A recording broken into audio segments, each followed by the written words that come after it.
සිද්ධපත්තිනි අම්මා මෑණියන් වහන්සේගේ පිහිටයි ආශිර්වාදයයි පුතේ ඔබ සියලුම දෙනාට. අද කතා කරන්නා වූ කරුණු කාරණාව තමා පුතේ වරම් දරුවෙක් හෝ දෙවි දේවතාවුන් වහන්සේලාගෙන් පිහිට ආශිර්වාදය ඉල්ලන්නා වූ දරුවන්ට තියෙනා වූ කරුණු කාරණාවක් වන දෙවියන් පහදවා ගන්නේ කොහොමද කියන කාරණාව. ඇත්තටම දෙවියන් පහදවා ගන්නේ කොහොමද පුතේ? ඒ දේවල් හරිම සරල දේවල්. ඒ කියන්නේ පුතේ ඔයා තෙරුවන් සරණ යන්න ඕනේ. ඔයා අවංක වෙන්න ඕනේ. පන්සිල් සුරකින්න ඕනේ පුතේ. ඒ දේවල් හරි විදිහට ඔයා අවංකවම ඉෂ්ට සිද්ධ කරනවාද බලන්න. ඔයා දෙවි දේවතාවුන් වහන්සේලා ප්‍රයෝජනයකට පමණක් මතක් කරනවද? එහෙමත් නැත්නම් අවංකවම භක්තිමත්ව ඔයා දෙවි දේවතාවුන් වහන්සේලා අදහනවද?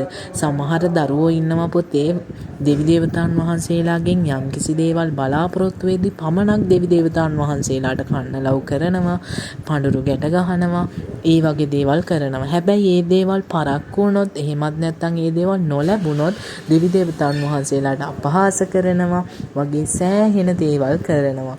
ඉතින් ඇත්තටම දෙවි දේවතාවුන් වහන්සේලා එතකොට බලනවද?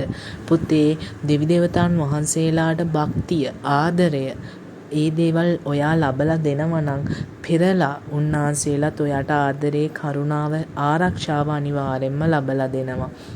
වරම් දරුවෙක් වේවා එහෙමත් නැත්නම් පිහිටක් අවැසි දරුවෙක් වේවා කවුරුන් හෝ පුතේ දෙවි දේවතාවුන් වහන්සේලා වන්දනාමාන කරන්න කලින් ඔයා මූලිකවම කරන්න ඕන පුතේ උතුම් වූ පංචශීලයේ පිහිට වෙලා ඒ පංචශීලයේ පිහිටුවීමෙන් ලබාගත්තා වූ සියලුම පින් කුසල් සම්භාරයන් මේ දෙවි දේවතාවුන් වහන්සේලාට, තමුන්ගේ ඉටු දේවතාවුන් වහන්සේලාට, තමුන්ගේ ඥාති දේවතාවුන් වහන්සේලාට අනුමෝදන් කිරීම.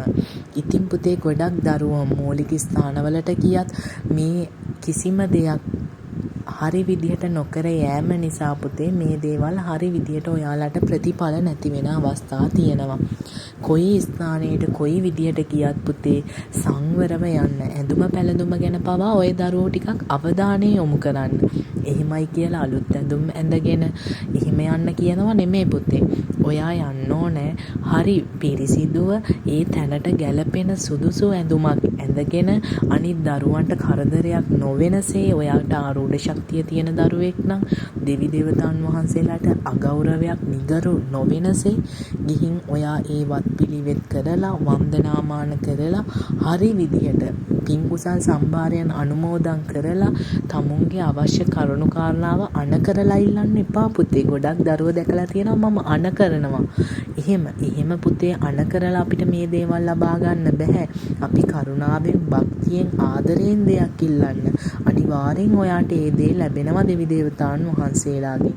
ඉතින් පුතේ අදට මේ වීඩියෝ එක අවසానයි. සත්පත්තිනි අම්මා මෑණියන් වහන්සේගේ පිහිටයි ආශිර්වාදයයි ඔබ සියලුම දෙනාට තෙරුවන් සරණයි.